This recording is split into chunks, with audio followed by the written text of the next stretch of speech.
morning. It's Friday, January 23rd, 2015. This is your morning edition on I-24 News. Coming up later today, the White House says President Obama will not meet with Israel's Prime Minister in March, when Benjamin Netanyahu will be in Washington to address a joint meeting of Congress, an invite that was extended without coordination with the White House. Saudi Arabia loses its king. What does that mean for Iran? And later on the show, Bob Dylan does Sinatra, but does he do it his way? Stay with us. Good morning. I'm Yael Levi, and we begin with the recent controversy to muddy the waters between the Obama administration and the Israeli Prime Minister Benjamin Netanyahu. This time, over his invitation to give a speech before Congress. The United States President and Israeli Prime Minister are at odds when it comes to the way to deal with the Iranian nuclear threat. While the latter has long pushed for additional sanctions on the regime to bring it to its knees and make it give up on its nuclear ambitions, Obama sharply rejects the notion. If any clear message could be taken from his State of the Union address earlier this week, it was that he would veto any bill calling for new sanctions so as not to risk the diplomatic track. So, when Netanyahu was invited by Obama's political foe, Republican House Speaker John Boehner, to give his take on the speech before Congress, the White House responded coldly. Spokesman called it a breach of diplomatic protocol. Both Obama and Kerry have announced that they would not meet with Netanyahu when he arrives in the U.S. in March. And to add to that, some back-and-forth statements for a meeting between Mossad officials and U.S. politicians. And the Capitol looks like it closes yet another in a series of diplomatic breakdowns. With all this playing out this week leading up to the election, I am happy, as always, on the Friday, to have I-24 News diplomatic correspondent Tal Shalev join me in studio. Good morning to you. Good morning, Ed. We will shortly be joined also live from Washington, D.C. by Times of Israel correspondent Rebecca Shimoni-Stoy. And before we begin, let's take a look at the following report with the details and break it down from there. Diplomatic tensions between Washington and Jerusalem have become rather commonplace in recent years, but the latest crisis in the tumultuous relationship between these two allies has raised more than a few eyebrows.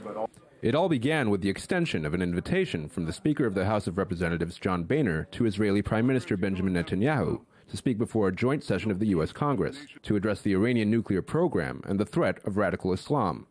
Boehner did not bother to clear the issue with the White House. The Congress can make this decision on its own. I don't believe I'm poking anyone in the eye. From their public statements, however, it is clear administration officials were not happy with the development. Look, we welcome the Prime Minister of Israel to come and speak in America anytime. And obviously, it's a little unusual to learn of an invitation from the Speaker's office. Netanyahu's speech, scheduled for March 3rd, would give him valuable airtime in a hugely complimentary setting just 2 weeks before the Israeli elections. Not many are surprised that the Obama administration seems hesitant to attach its blessing. Further complicating the matter was a leak made by senior administration officials to the Bloomberg News Network, who claimed that no less than the Israeli Mossad had made clear that new legislation on sanctions against Iran would cause talks with the Islamic Republic to collapse.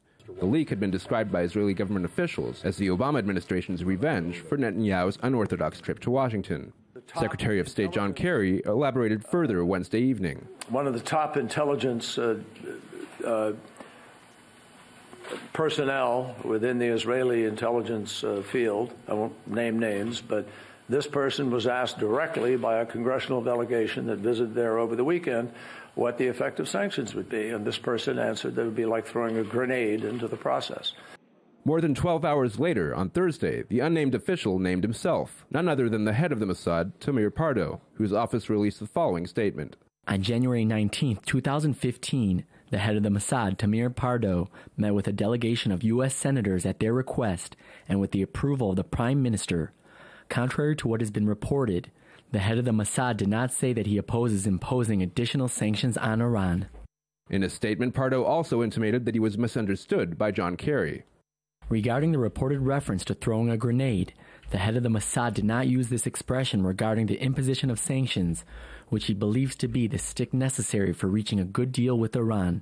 He used this expression as a metaphor to describe the possibility of creating a temporary crisis in the negotiations, at the end of which talks would resume under improved conditions. Whether or not Pardo's statement truly represents the whole story remains unclear, but it seems that any hope of truly repairing relations between the Netanyahu government and the Obama administration may have to be abandoned. Joining us from Washington, D.C. is Times of Israel correspondent Rebecca Shimoni-Story. Good morning to you, Rebecca. I want to start with you.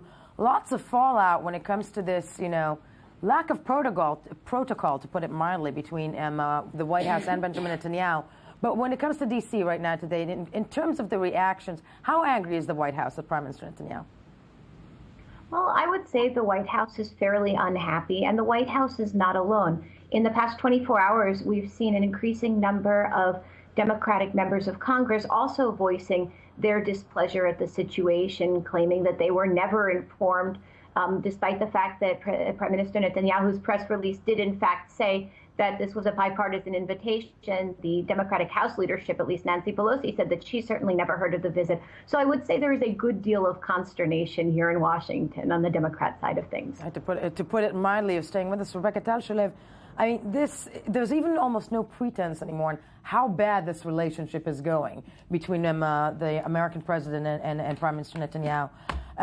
Reactions that we hear of here, is there any anger within the Israeli administration on how this came about?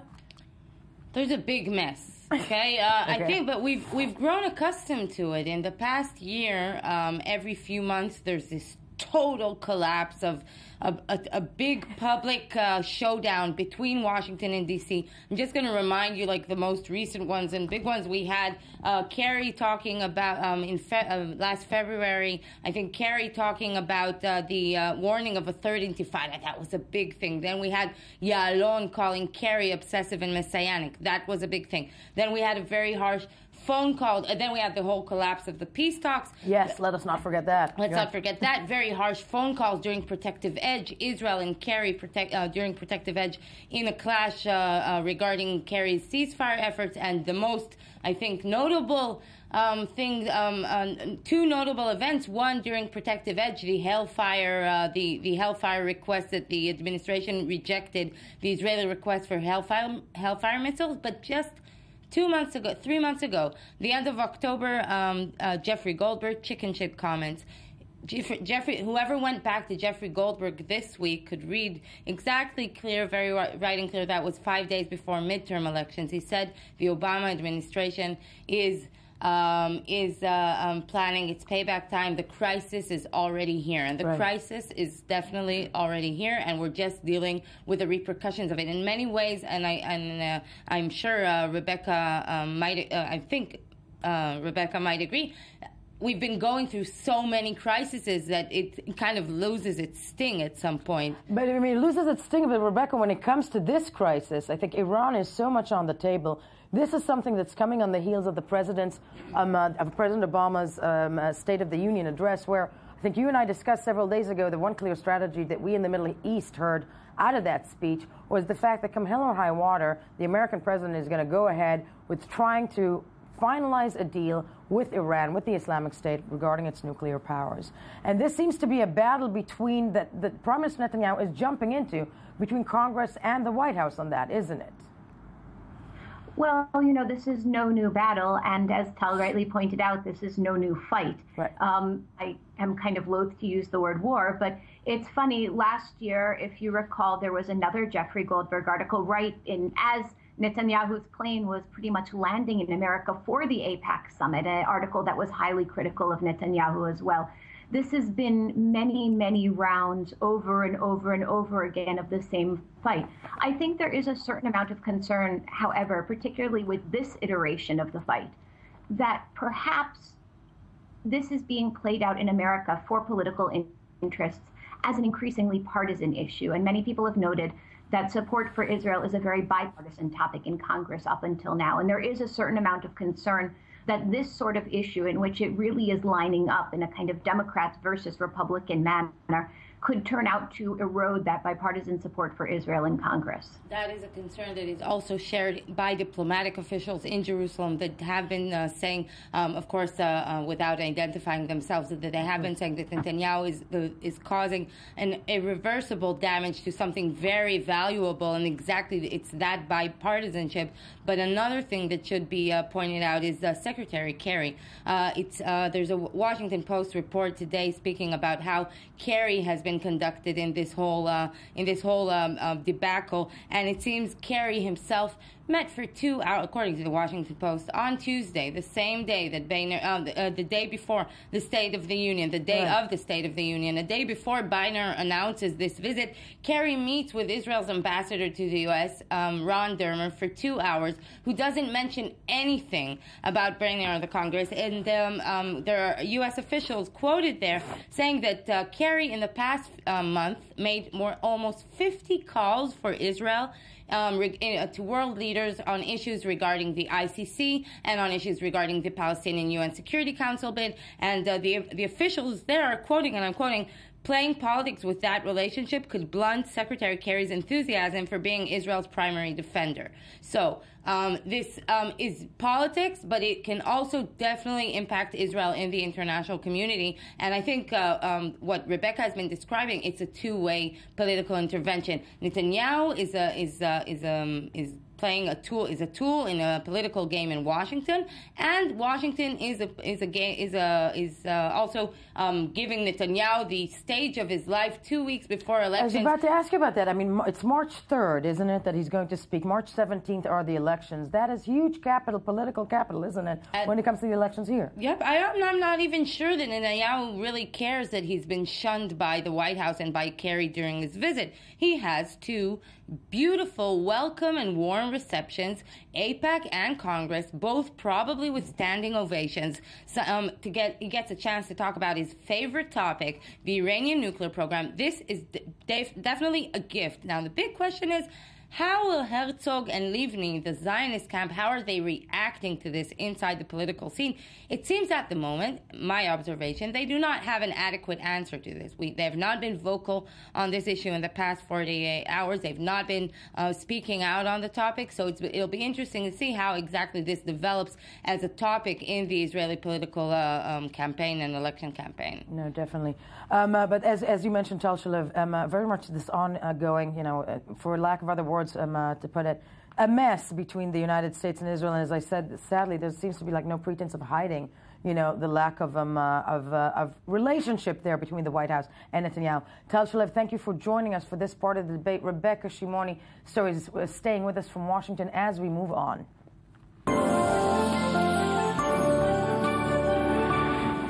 Now, the debate over Netanyahu's speech and Iranian sanctions is not the only controversy that Iran is at the heart of. The Islamic Republic has its fingers in many pies, so to speak, all over the world, with its prince appearing as far off as Argentina, especially this week. This morning also, as it was announced yesterday that Saudi Arabia loses its king, Iran's standing and importance in the Middle East may be gaining more power as the main regional player. Now, to help us map it out, Iran's web of interest, we are joined in studio by Brandon Friedman, a researcher in the Middle East, expert at the Tel Aviv University. Good morning to you. Good morning. And, of course, still with us, Rebecca Story in Washington. First, let's have a look at the following report to recap this last week in Iran's reach in the region. Iran is at the heart of yet another U.S.-Israel rift. House Speaker John Boehner has invited Israeli Prime Minister Benjamin Netanyahu to speak before Congress on the necessity of additional sanctions against the Islamic Republic. This protocol-breaching invitation took place immediately after President Obama's State of the Union address, during which he stated quite the opposite. I will veto any new sanctions bill that threatens to undo this progress. And there's more. Tehran has left its fingerprints all over the world this week, from the Middle East to South America. On Sunday, an Iranian general was killed in an airstrike while traveling with a Hezbollah convoy in Syria, an attack attributed to Israel. In Argentina, State Prosecutor Alberto Nisman was found dead hours before he was scheduled to testify before Congress about his probe regarding Iranian involvement in the deadly 1994 bombing of a local Jewish community center. Back in the Middle East, A coup attempt has been carried out in Yemen by the Houthi, a Shiite rebel group that is also reportedly backed by Iran. U.S. and Iran negotiators are scheduled to meet today and tomorrow in Switzerland, ahead of the P5+1 negotiations next month. But with Iran's influence reaching all corners of the globe, including its neighboring Iraq, where it is informally aiding the anti-ISIS coalition, will anyone dare antagonize the Ayatollahs? Still with us, Rebecca Shimoni-Story in Washington, D.C. In studio, of course, Dr. Brendan Friedman. I want to ask you, I want to start with you. When it comes to, let's touch first on the breaking news. The news overnight, the Saudi king is dead. I think everybody knows the main regional players when it comes to the powers in the Middle East is Saudi and Iran. Before we look at Iran this week, what does the death of the Saudi king really mean for Saudi Arabia? I mean, at the end of the day, many people this morning, all through reading through the newspapers, radio stations in Israel specifically, what does that mean for the standing of Saudi Arabia? It doesn't really destabilize it, does it? I think we've seen an immediate, smooth transition to King Salman. The question really is, there's going to be a period of internal consolidation. Succession is more of a process, and it's as a result in the short term. I think you're going to see a lot of continuity in Saudi policy. But I think what it means is that it's unlikely that we're going to see a lot of, daring moves from Saudi Arabia. It's generally a very, very cautious state, and I think we're going to see an increased caution in the coming months, if not the coming year. I would say that Saudi's policy, the big question is the Saudi policy vis-a-vis oil going to change? And I think we're going to see a continuity, because I think the Saudis see themselves as benefiting currently from the drop in oil, even though that hurts their foreign exchange. The foreign exchange. But, when it comes to Iran, but pinpointing that as we start our discussion, it's been a week that Iran came up over and over and over again. And actually, this to you, Rebecca, it seems pundits, analysts in this region will say that the United States seems to have picked a player in the region, and that is Iran. I asked you this earlier this week. I asked you this at the beginning of the broadcast, that it looks like the American president is set on normalizing relations with Iran because he needs that country in the region as all these fractions are falling apart. Is that the feeling in Washington, D.C. as well? Well, I think it depends on who you ask. Certainly every administration official I've spoken to, and I've spoken to quite a few regarding this exact question, says no. There is no way that we are going to see a normalization of ties with Iran in the coming years, certainly not in the coming months, and likely not in the coming years. And what they mostly cite is the fact that even once the sanctions about Iran's nuclear program are lifted, if a deal is reached, then there will still be U.S. sanctions in place having nothing to do with the nuclear program and having everything to do with Iran's really abominable human rights record. Yep. So I don't think that we'll see in the next 18 months a normalization of ties with Iran per se.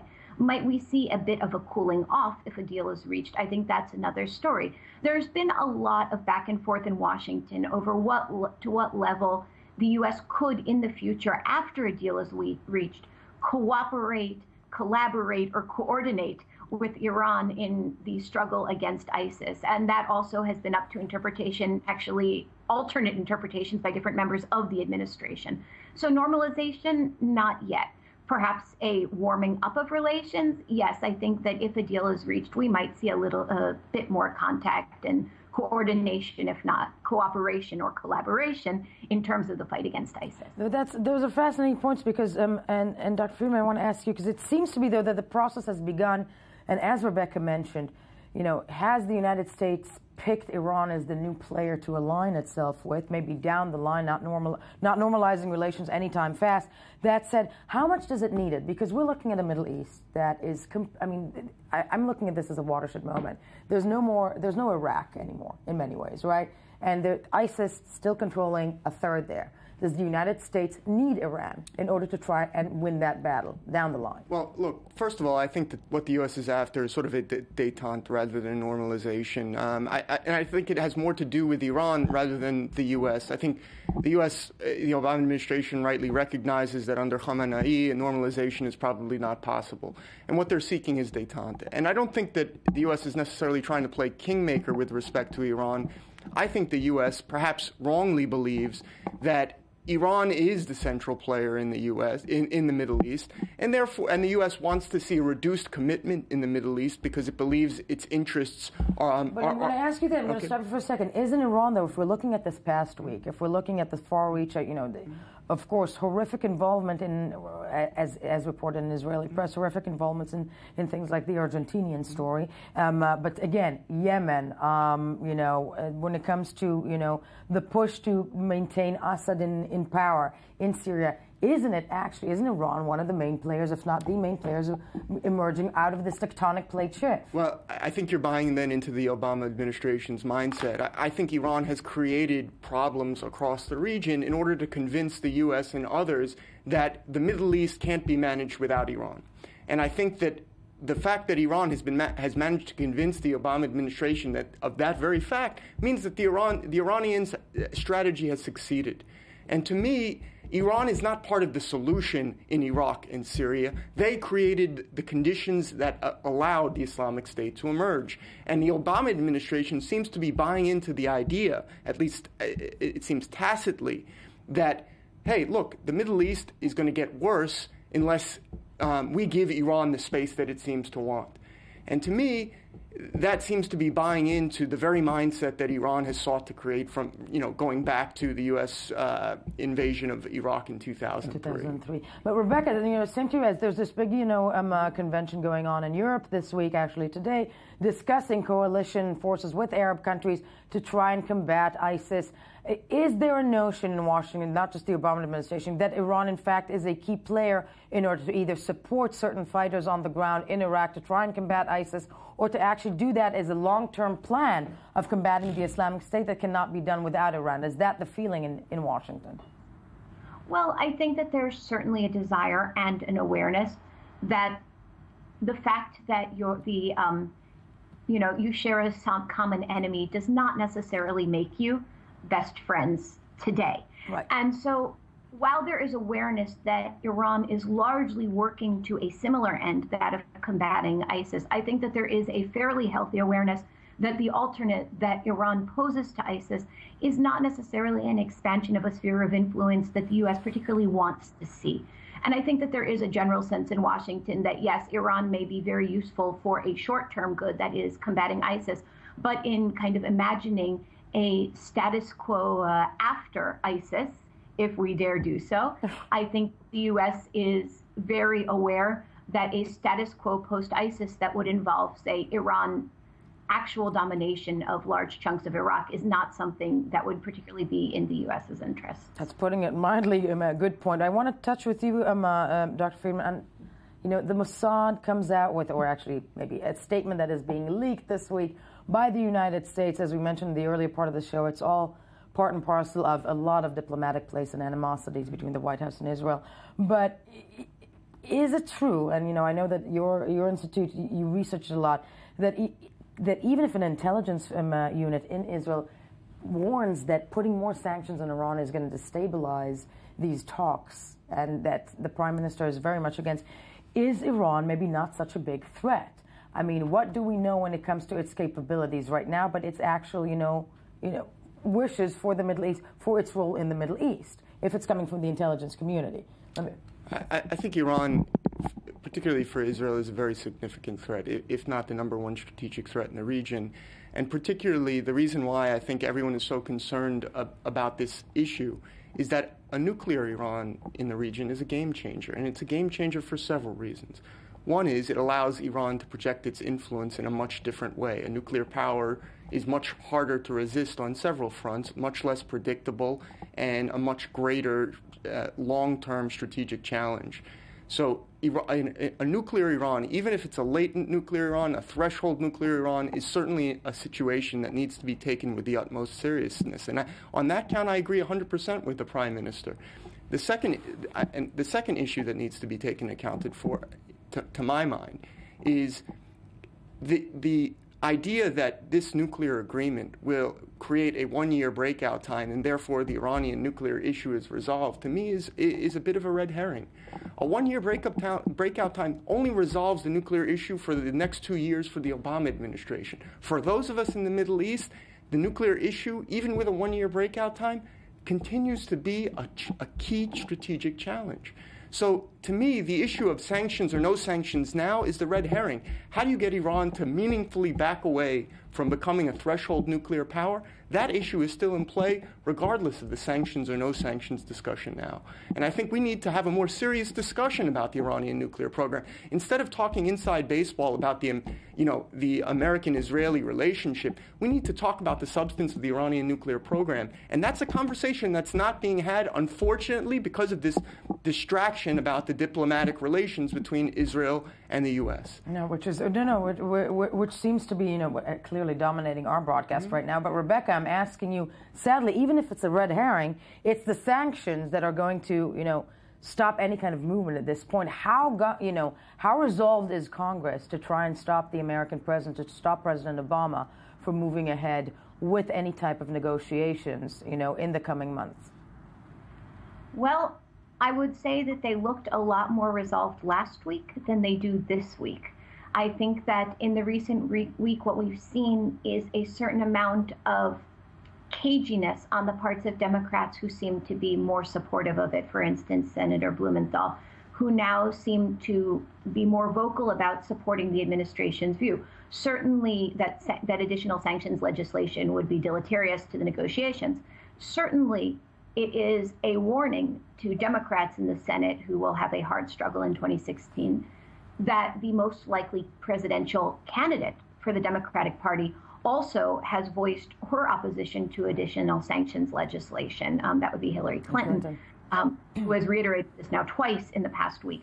So while there may be a majority to pass sanctions legislation in both the House, certainly in the House and in the Senate, the idea of getting a veto-proof majority, that is to say a supermajority in the Senate, 2/3 of the Senate, that would allow the Senate to overcome an executive veto of such additional sanctions legislation, seems to be elusive, just as it proved to be last year when a similar, not identical bill was put forward in the exact same month of January.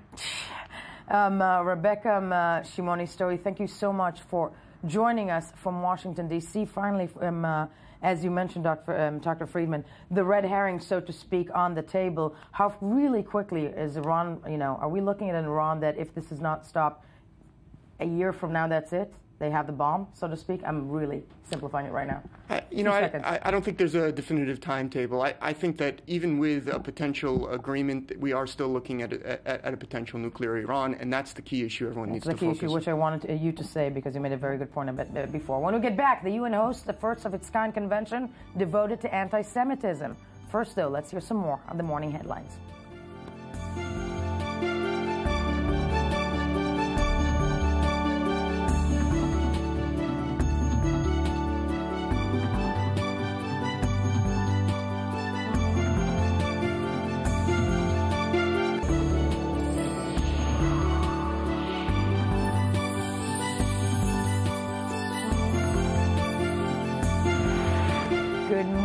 I-24 News Morning Edition 2015, a January, and the day is 23rd. Thank you. That's Tony.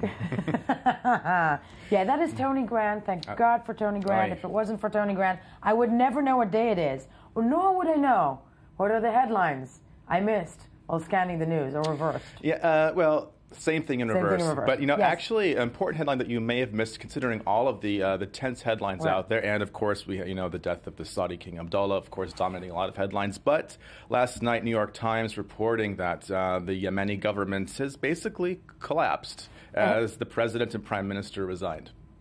Yes, in That's Yemen. It. Yeah, okay. Well, there you go. I mean, we saw this coming a long way Yemen off. Mess. Yes. Yeah, I mean, it's very tangled, but basically the very pro-American, I'll say, according to the article, presidents abruptly resigned along with the prime minister and cabinet, leaving the Houthi opponents as the dominant force in a leaderless country. Let me mention again, as we did at the first half hour, but that was just in connection to Iran and the region, the Houthi in Yemen are actually Iran-backed, said to be Iran-affiliated. backed by Iran. They more or less deny that affiliation, but it looks like they pretty much have that affiliation. No, and the far-reaching, the far-reaching influence of Iran now is becoming even more significant. So it seems. And we'll get to that in just a quick second. But also, related to Iran, but farther afield, Clarín, which is, of course, a leading Argentine paper, has this sort of, I have a picture here with the headline.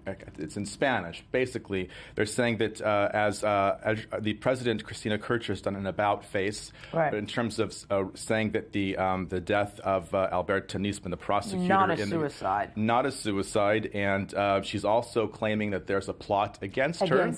And in this picture is talking about the alleged cover-up between Argentine government officials and Iranians regarding this whole case. And there's a picture there which has some of the players which are allegedly involved in that, both Argentine and Iranian fixer. The story was also reverberated to the New York Times, which basically has an element of the same story, saying that the Argentine phone calls, which have now records of them, detailing efforts to shield Iran from potential prosecution in this very murky case. Timing of this is, of course, it goes beyond something that would be a Hollywood film, but and the consequences are... this is a full-blown Hallmark series. But you know, the connection, which of course has been done many times when it comes to the 1994, I think it was the bombing of a Jewish center. Yeah, which killed 85 people. So this is something, and of course Nisman Jewish was going to be testifying on a Monday morning in the Argentine Congress. And I just want to mention that the articles, both the New York Times and Clarín, they're saying that there was basically the alleged cover-up would have said Argentina was said to have been was going to receive oil in exchange for shielding Iranian officials from charges that they orchestrated the bombing of the Jewish center via Hezbollah, via Iranian people themselves. In exchange for grain. In exchange for grain. Grain from Argentina. Yes. Yep. There's also the food and oil, we could say, lump them together. Yeah. And, of course, one of the persons that was allegedly orchestrating that attack was Imad Mounier, who's, of course, the father of... Allegedly, who was killed in Syria in 2008. In an alleged Israeli strike. Yes. So it's all interconnected. And speaking of Iran, Jumblat are one of our favorite... Jumblat! Yes. One of our favorite... Walid Jumblat, Lebanese lawmaker, has said that Iran is attempting to draw new borders in the Middle East, and maybe he's right. He's... First of all, I got to say about Jumblat, ever since he took to Twitter, it's a lot more fun. He didn't tweet that, but he said that very publicly. But then I'm sure it's going to come out as a tweet sometime today. But that said, it really seems like it, and now also with the American president earlier this week saying that he's going to veto any kind of Congress attempts to sanction Iran. And again, look, and he's also referring to events in Yemen. Actually, the comments that came out before the collapse of the pro-American government in Yemen. So, what is the American response? And when it comes to Yemen, I'm really sorry for trailing you back, but we just have this information that the government has resigned. The Houthis seem to be in power in a governmentless country. And I think this is which is a hotbed of terror activity and and strategically, geographically, extremely important. Very much a story to watch throughout the weekend and at the beginning of next week. Yes. Also being reported the sort of tit for tat between the Iraqi government and the United States over the effectiveness or lack thereof of coalition strikes against ISIS. There's been a bit of a back and forth. The American ambassador to Iraq, Stuart Jones, has said that actually airstrikes have killed something like 6,000 ISIS fighters, leveled off half the leadership, saying it was that it's effective because the Iraqis were saying actually it's not, but then they backpedaled and in London said, okay, actually no, they do appear to be working. So again, to me, this spells another big battle of trying to push the Americans and foreign troops on the ground in Iraq because, whether they're effective or not, and we're not going to pick a side, ISIS is still in control of a third of Iraq. And that's a fact. And big parts of Syria, too. Yeah. So the airstrikes still making news. Very controversial. Also controversial, taking it to Europe really quick. Maybe we talked about this earlier. I can't remember, but The Guardian reminds us that Germany's Pegida leader has stepped down over that Adolf Hitler photo. Yes. Yeah, so that's... something you don't want to post to Facebook, and if you want to be a very political, how should we say, taken seriously. Player and especially of a group like Pegida, who have been under, yes. Yeah, it's Lutz Bachmann is the guy's name. He had horrible expressions against the refugees. Yeah, calling them animals and scumbags very publicly, so he is out of the picture. Daily Express talks about a bigger story brewing in Europe. The euro has plunged as Brussels announced a massive injection into the eurozone. This was yesterday.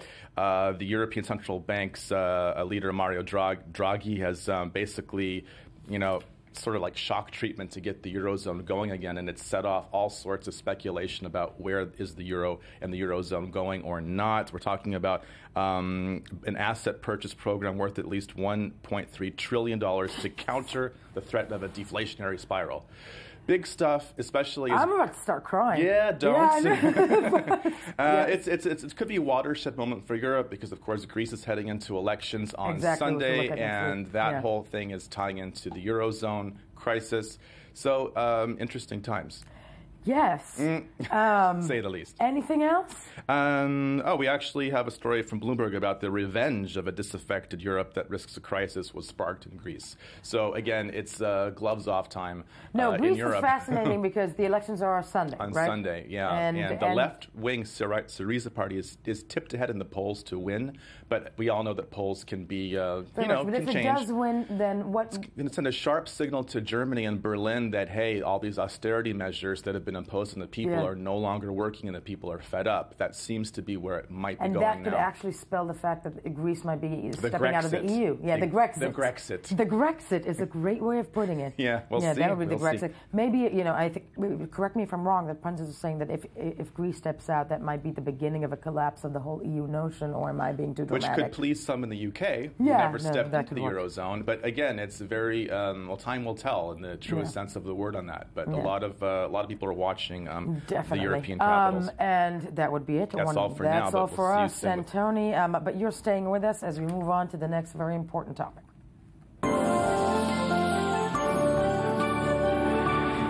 More than 40 countries signed a joint declaration to root out anti-Semitism and its manifestations at a first-of-its-kind conference held at the UN General Assembly in New York yesterday. Though the convention was planned ahead of this month's attack in France, the murder of 4 Jews at a kosher supermarket in Paris was likely on everybody's mind. Keynote speaker French Jewish philosopher Bernard-Henri Lévy challenged the world to counter the rising hatred of Jews, which he denounced as radical inhumanity. Now, UN Secretary General Ban Ki-moon spoke via video to the assembled representatives, saying to a UN that wants to stray true to its ideals must speak out against anti-Semitism. He added that grievances about Israeli actions must never be used as an excuse to attack Jews. Saudi Arabia's UN ambassador told the meeting that Islamic countries condemn all words and acts that lead to hatred, anti-Semitism, and Islamophobia. To discuss this first-of-its-kind initiative, we are joined in studio by Tel Aviv University professor and chief historian of Yad Vashem, Dr. Dina Porat. Dr. Porat, thank you. Professor, I'm sorry, my God, that is actually, my sister would tell me that's a horrible mistake. Professor Dina Porat, thank you for being... to get it. Yeah, exactly. Thank you so much for being us. And the following report first that we're going to watch is going to take a look at what took place in New York. Then we'll begin our conversation. Anti-Semitism is one of the oldest forms of prejudice known to humankind. Over the centuries and across the world, Jews have been slaughtered and mistreated solely for being Jews. They have suffered banishment and exile, stereotyping and exclusion. One of the cardinal missions of the United Nations is to prevent such horrors. A United Nations that wants to be true to its founding aims and ideals has a duty to speak out against anti-Semitism. The United Nations was set up also to fight this plague. This assembly was given the sacred task of preventing those terrible spirits from reawakening, but they have returned, and that is why we are here. Professor Porat of Tel Aviv University joining us here this morning. Why do you think it took, how many years, let's see, more than half a century for the UN to have a special gathering as such that just discusses, that raises the issue of anti-Semitism? Well, I would like to remind you that a day before the conference on anti-Semitism took place, there was another one on genocide. Right. Or with the initiative, started by initiative of the Polish delegation to the UN, and that next week on Holocaust International Memorial Day, also declared 10 years ago by the United Nations General Assembly, there will be another conference, exhibition, etc. I would say the following: the recent rise in anti-Semitism, and is not just a matter of a number of cases. It's a matter of more brutality. Actions and activities have become more cruel, perhaps under the new model set by ISIS, because those who go to Syria and Iraq, volunteers from Europe, go back, and then they act and they set a sort of a new higher level. I hate to say model, but sometimes such activities serve as a model for others to follow them. You remember Toulouse in France. After Toulouse, we thought there would be so much. Is it just ISIS? I mean, at the end of the day. No. Exactly. At the end of the day, Europe has never been very fond of its Jews. I'm putting it incredibly mildly right now. I mean, it's, you know, Europe isn't anti-Semitism something, and that's why I'm wondering out loud, why does it take the UN, the United Nations, this international body, so long to address an issue that actually, you know, part and parcel of the creation of the UN was post-World War II? Well, of course. Yeah. Well, it took them long because, well, let's not get swept away or swept off the line. It's not always that all of Europe was all the time against all Jews. There have been some good decades after World War II and of cooperation and of living.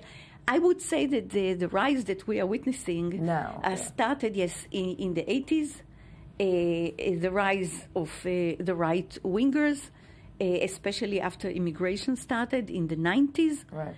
And there is no one group in Europe that is just against Jews.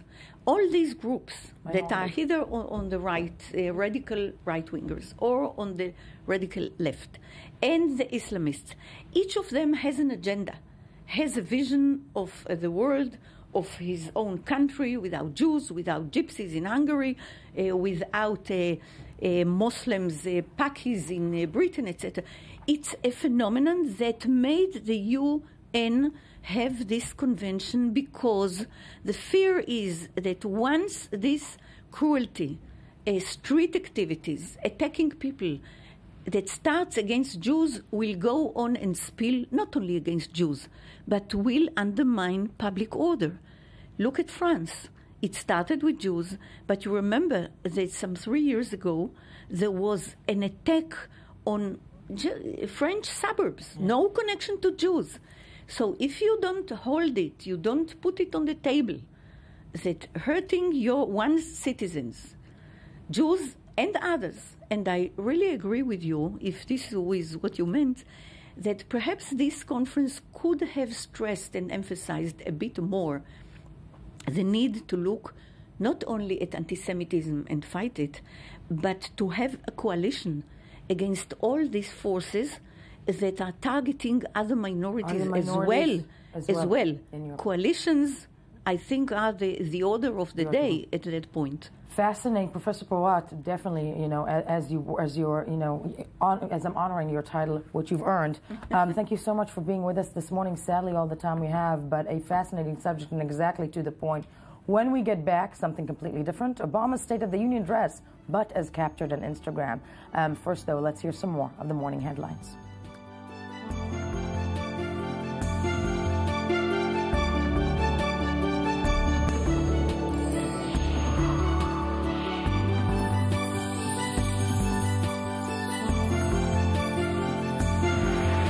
Welcome back. It is still Friday, January 23rd. Thank you.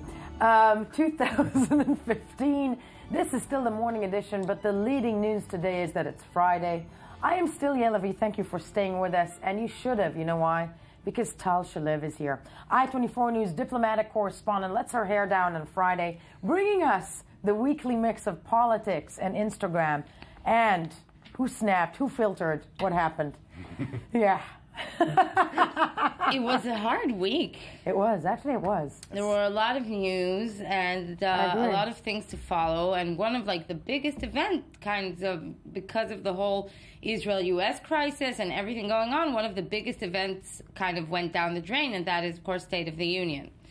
So, traditionally, the American president gives the State of the Union address, and it's already become a tradition that they have a special hashtag for it, and they live inside SOTU, S-O-T-U.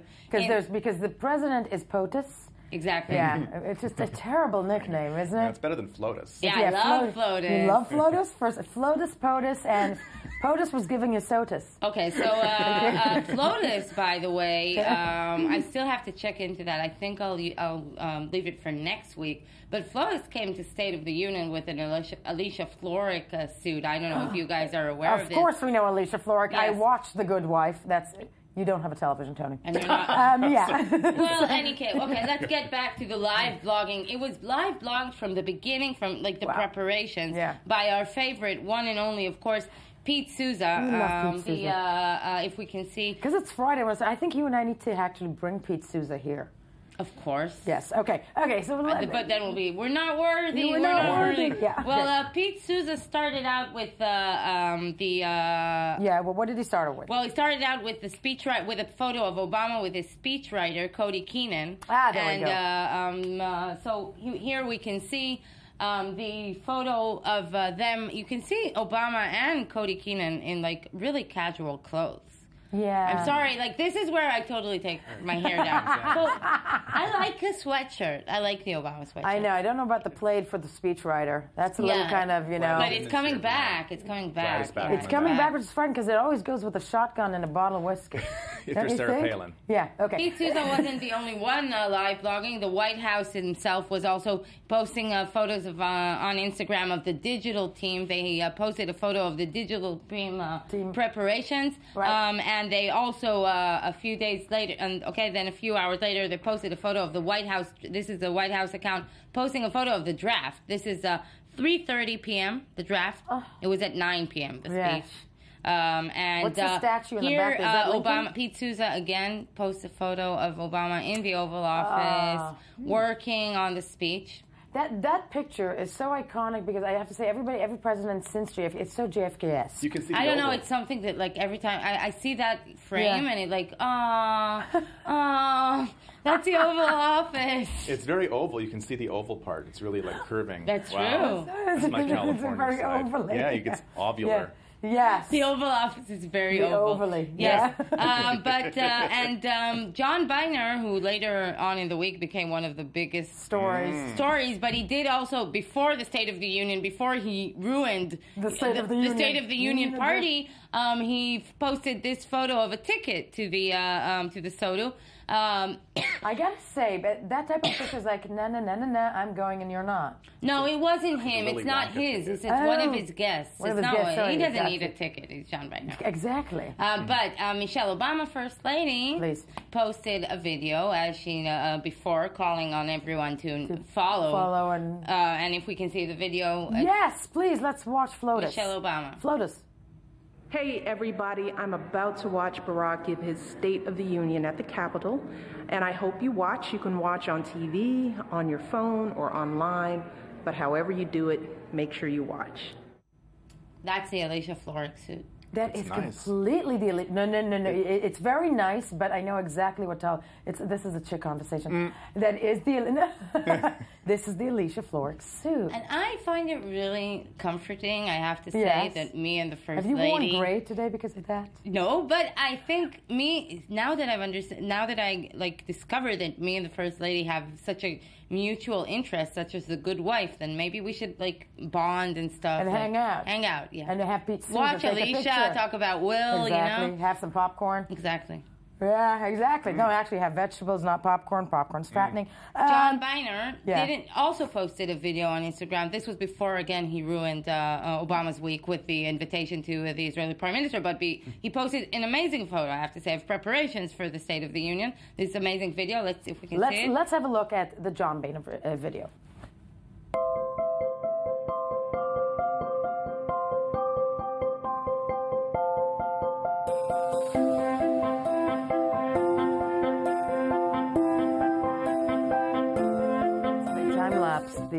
So they time-lapsed the preparations, and Boehner posted that? Yeah. Boehner didn't do that, right? I'm assuming, No, but I think it was like he was trying to trick, maybe like, let's be nice to Obama, and then 24 hours after the State of the Union will bring out the tricks. No, because I have to say this, from Washington, D.C., when we spoke to Rebecca Stowey, during the State of the Union address, she said that everybody, I mean, as you said, everybody throughout the speech was very nice. They were very, the clapping, whatnot. And then a day later, yes. Yeah. Okay. And when you read, like, as the crisis, is sinking down, then you're reading the commentaries coming out from Washington, and in many ways this is perceived as a big battle between Boehner and Obama, which Netanyahu is just a minor player and is just playing a tool. As a pawn. Okay, let's talk about the speech himself. The speech itself was also posted. The White House posted this photo of Obama in the speech, and you know who was also one of the guests at the speech? Alan Gross, just released from Cuba, the prisoner. That was also posted and by the White House saying, welcome home, Alan. I think quite a touching, like a moving photo. Emotional. No, very much. Alan Gross, who was there, I think, 5 years in prison, 5 or 6 years in prison in Cuba. But, yes. But here in Israel. Yeah. We had a really important visit this week, which really, I have to say, the Israeli media almost ignored in a very unfair way. And Tony concurs. This is where we're going to, correct that impression. Please, yes. Because we were very happy that the Japanese Prime Minister Shinzo Abe arrived in Israel. He didn't only arrive in Israel. Okay, he had a 5-day Mideast trip. It's part of Abe's attempt to try and be more influential in the Mideast and in Japan, the world, in the world, but specifically in the Mideast, he has identified that there is a place to enhance cooperation. So he starts out in Egypt, where he pledges billions of dollars assistance. And we can see he posts a photo on his Facebook account. Unfortunately, he posts a photo of him at the pyramids, and also a photo of him with President Sisi. Nice, he has a lot of new buddies now in the Mideast. Then he moved on to Jordan, second leg, with our favorite King Abdallah, who had a special dinner banquet for him. And the next 2 photos we can also see Abdallah. But then he came to Israel. Uh-oh. No. It was good. It was good. It was quite, no problem. Just one small bite at the end. But he was here. Netanyahu, the Israeli Prime Minister, greeted him in Japanese on his Instagram page. It would be the next photo. He welcomed the Prime Minister Shinzo Abe. They're very close. They had a good kickoff for their relationship in a visit that Netanyahu made to Japan half a year ago. They're very close. Abe and Netanyahu are close, really? Yeah, everyone. Well, Netanyahu's version is that that everywhere that's not Europe or the United States, leaders adore him. So that we have look at the photo. Look at the photo. They're happy. Clearly a good joke being told there. Yeah, Abe seems Okay, but he also had this special chef, one of the most top chefs, to be brought into his residence to make the special dinner for Shinzo Abe. So this is Segev Moshe. He's one of Israel's top chefs. And Segev posted 2 photos. Down there we have Segev with jars. Yes, he makes little jars. Yeah, you want to know what they had? Yes. They had fish in miso sauce on a layer of avocado and pineapple. Yeah. I'm gonna stop. No. This is a discussion. Do you really think, it's always, I gotta say it, whenever, if I'm Israeli and I go to a dinner, I don't want to have hummus. Think about it. I mean, if you're the Japanese Prime Minister... But it's fusion. It's not Japanese. It's fusion. I hear you, but, you know what I'm saying? At the end of the day, food is food. And if Chef Segev is making it, I'm eating it. Okay? Yeah. Okay, you win. All of you win. So what else do they have? So that's it. But the sting at the end is that the Netanyahu was very happy, boasting with the visit. But Abe himself, I was looking for photos that Abe posted of the Israel leg of his part. He didn't post anything from Israel. There were only photos. He posted only the photos from Egypt and Jordan.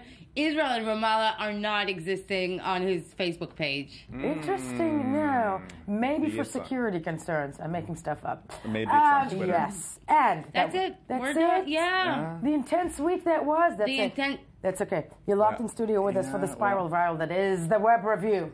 Well, let's kick it off with a political note. Please. Yes. Well, you know, the death of Saudi King Abdullah has resulted in one interesting thing. One at least. Now the world's oldest monarch is, guess who? Queen Elizabeth. Yes. Yes. Now, not the world's oldest queen. That would be Elton John. But world's oldest monarch. Yes, and there she is to inspire us as we go about our daily business. I'm never getting Elton John on this show, ever. I'm inspired. No, she is. She's a treat. No, she is a treat. She's a treat. What was that famous line of hers that she will be displeased? I don't even remember. Oh, about Scotland. Like, think very carefully before you think about doing something that I don't like. Yeah. Speaking of queens as well, Kim Kardashian is the self-declared queen of the selfie. She claims... Which part of her? Well, especially the front part. She claims in a new book coming out called Selfish. Seriously? Yes. Thank you. I was about to say that. The book drops a few months from now, but the sneak preview of Selfish is that she invented the selfie in 1984 when at the age of 4 she picked up a camera and started taking pictures of herself such as that. How do we live in a world where this woman gets headlines? I don't know. I don't know. You know, Queen Elizabeth can't take them all, you know. No, bingo. Way before selfies were cool, I did that. Yes. So she's modest. No, she's the very book much is called Selfish. Very much so. Someone who we actually really like is Mindy Kaling. I know she's the one with the Mindy Project, a very popular show from The Office. Yeah. She's kind of taking off. Is her show still on? I think it's in the 3rd season or maybe the 4th. She's Mindy, actually going to be when a wonderful Indian actress from The Office. She was one who was mistaken for Malayla at the Nobel Prize person in New York a few months ago and made a nice joke about it. But she's going to be in a big Super Bowl ad in February, and it's kind of a sign that she's really taking over. In a way that Kim Kardashian, I think, might aspire to, because to be in a Super Bowl ad means that you're part of the pop culture conversation. You made it. Yeah. Ding. Yeah. So. Yeah, it's on the way too. Yeah, absolutely. Well, we're going to do the halftime show. You too. Yes. Sing some Israeli Mizrahi music. My nipple may be exposed. I don't know. Throw in Balafeli and you can be part of the show. Oh my gosh. I think so. And we'll take it on the road. Repertoire. You've heard it here. You heard it here first. Speaking of singing, Bjork is back in the news. Wow, Swan Lady. Yeah, well, she has a new album out. Of course, she leaked it after it was sort of leaked, but now it's officially out there. It's called Volnicura. Volnicura. Anyway, there's Wasn't that the name of the plot against Hitler? Yeah, something. Something like that. But the fascinating thing here is this is a serious intellectual musical conversation. It is a heartbroken and decided. Go ahead. It's a breakup album. Really? Yes. She has broken up with pretentious artist Matthew Barney. And very talented, maybe, but, he's free. Okay. Lives in Brooklyn. Now, people are wondering...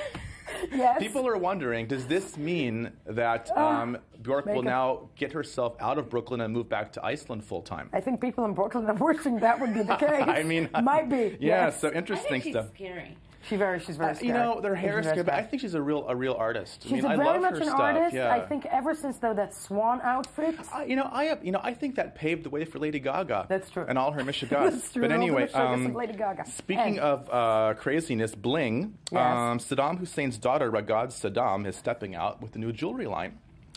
And yes. She's also known as Little Saddam, and she's making designs inspired by Iraq, her evil father, and her late husband, who her father had killed. It's makeup time again. Yeah. Are you wearing Saddam? It's got this nice little falcon ring. The machete. The AK-7. Okay, yeah. Her studio is somewhere in Jordan.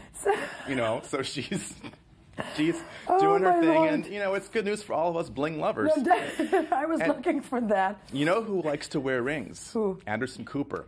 Right. I'm not going to say no. Okay, Anderson Cooper, actually, serious guy. Serious He's journalist, going to be doing a political game show. Cool. Yes. That's actually a good CNN idea. has green-lighted. That's a fabulous idea. Apparently it's going to debut on President's Day, U.S. President's Day. Great stuff for Anderson Cooper, right? Look, I mean, this is clearly maybe we have cracked the enigma of how to progress journalism and make it turn survive. it on to a game show. Exactly, I mean, and then politics political reality shows as well. That's next. But you know who Anderson Cooper has a lot in common with? George Clooney. Why? Real quick, 2 seconds. George Clooney may or may not be heading for a divorce with them all. So more I rumors are knew it. swirling. Okay, when we get back, tech stuff with another crazy guy. Stay with us. First, the news.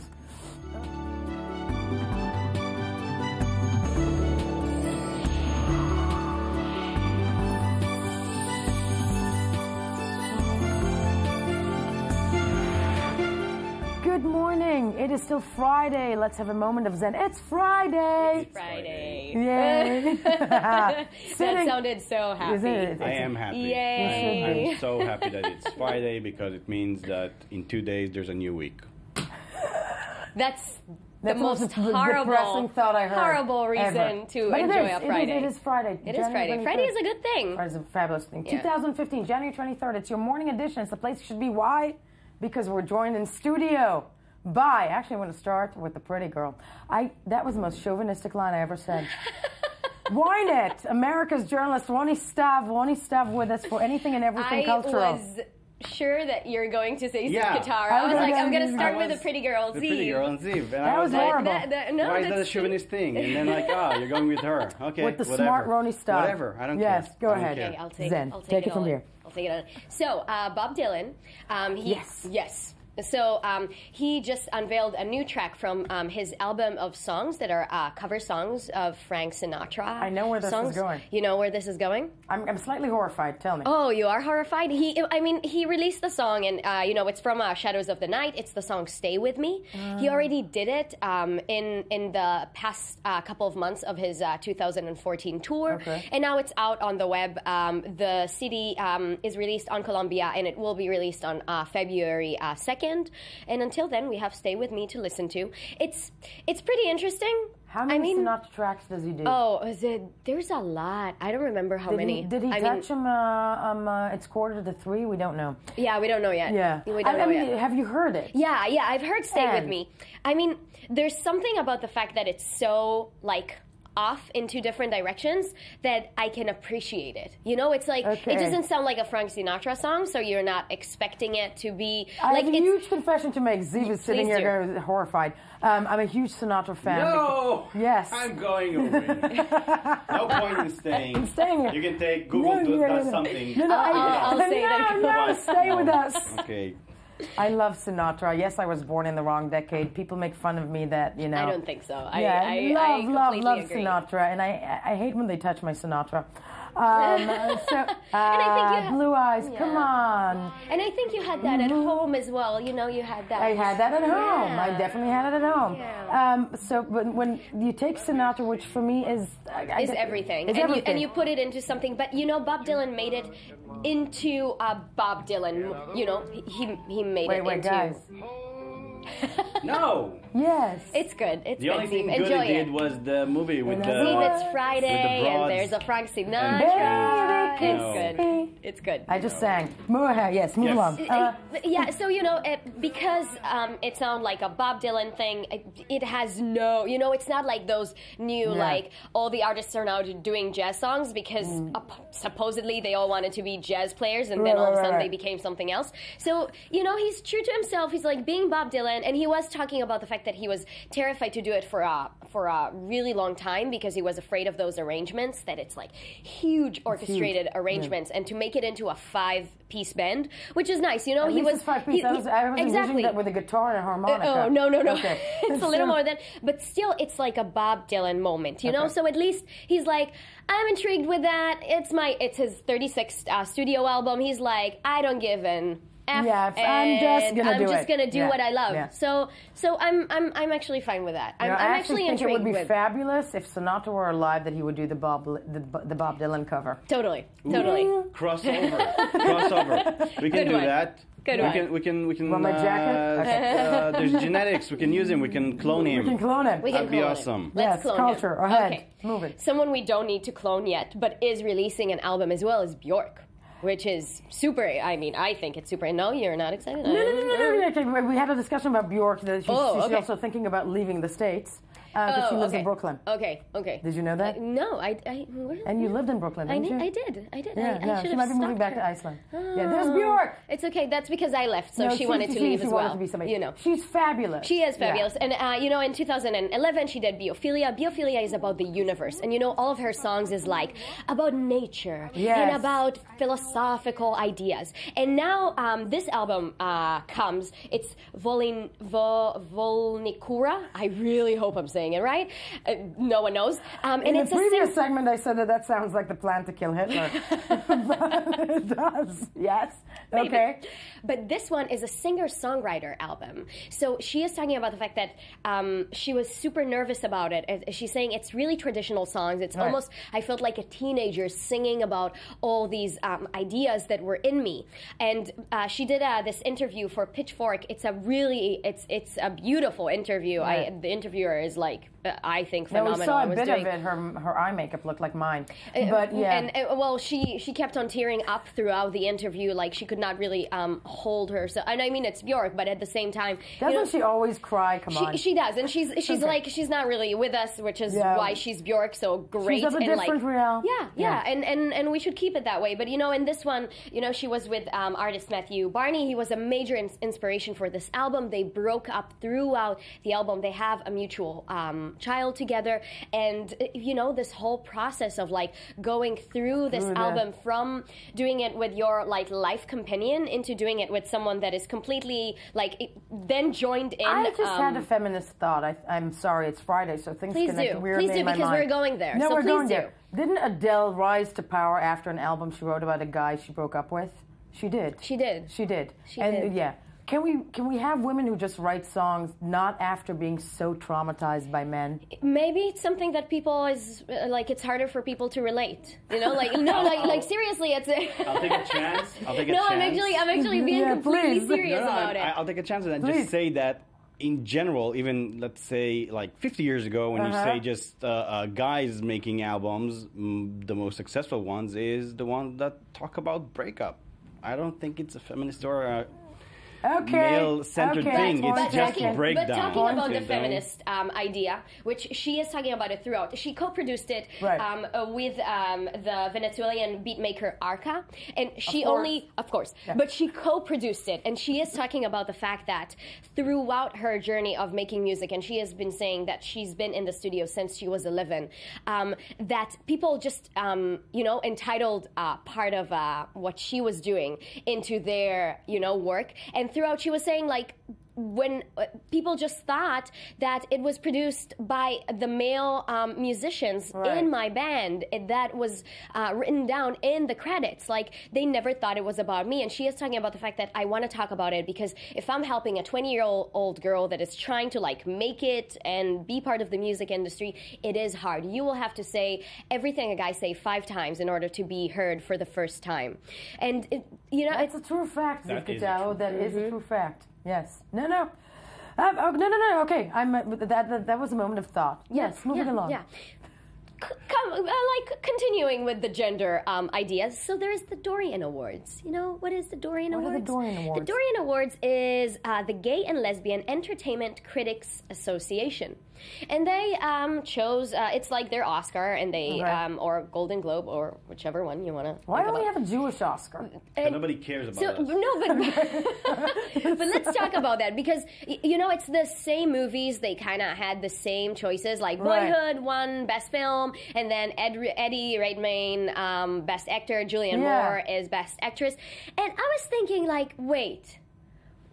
If you already have the headline of the LGBT community, why not go? Yeah. And the LGBT community is doing such an amazing work into melting into part of our society and being a really strong group. I'll tell you why. Inside the society. Yeah, why are you making it all mainstream?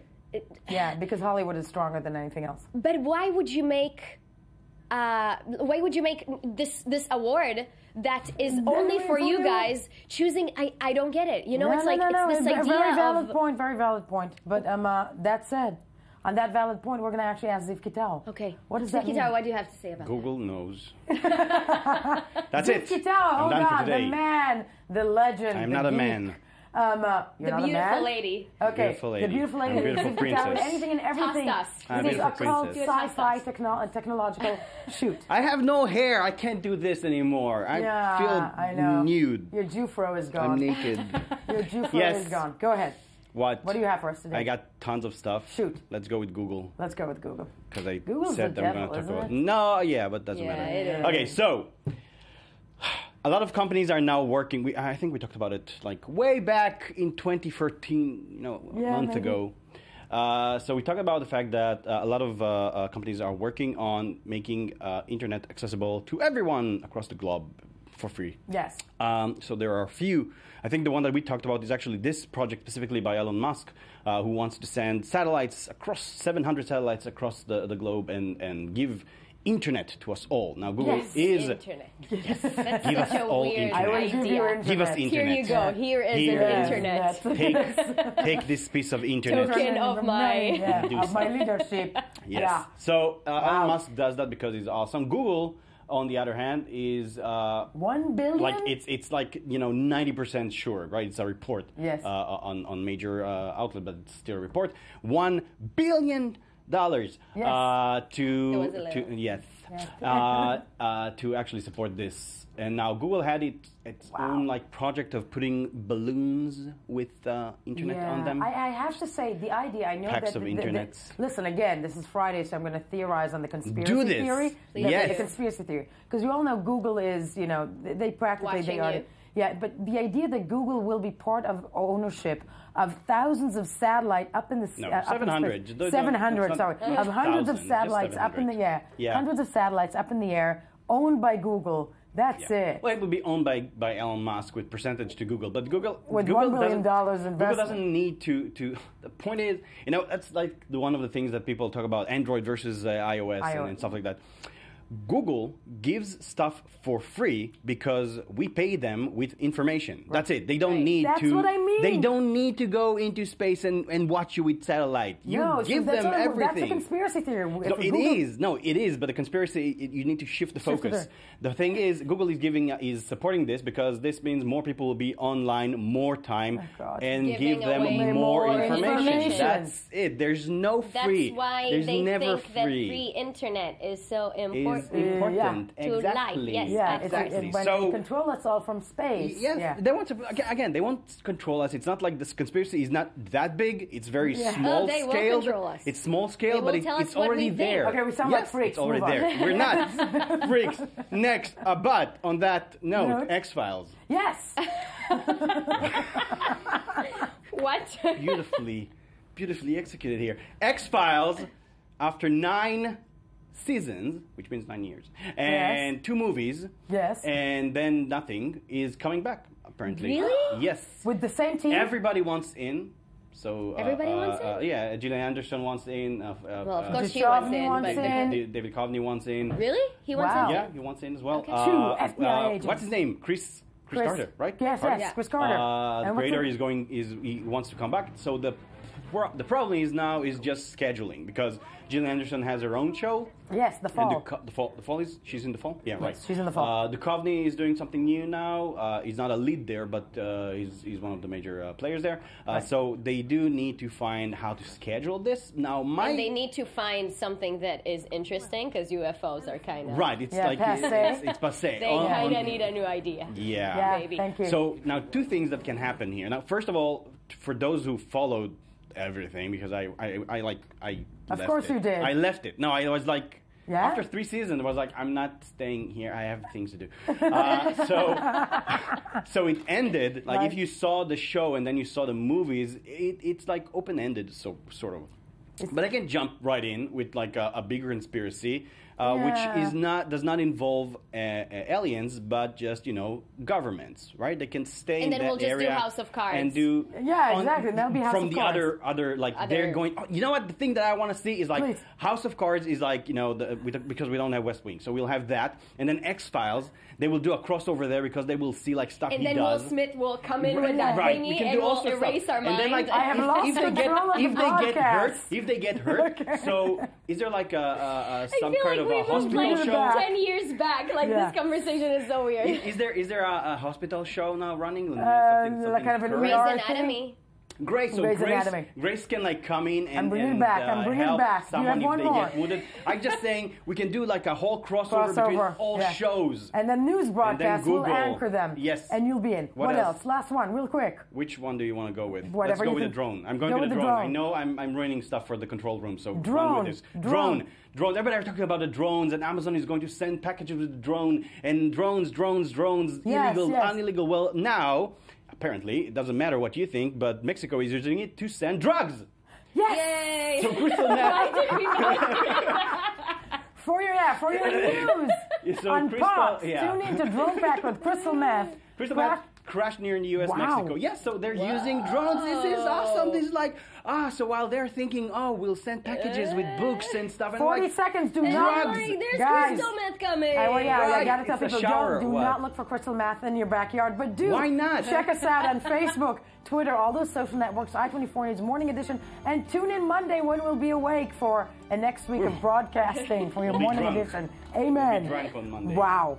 Yes. Drones with crystal meth. That is crazy. Yeah, that is awesome. What? That's awesome. That was the show, folks. Like yes. the drug lord.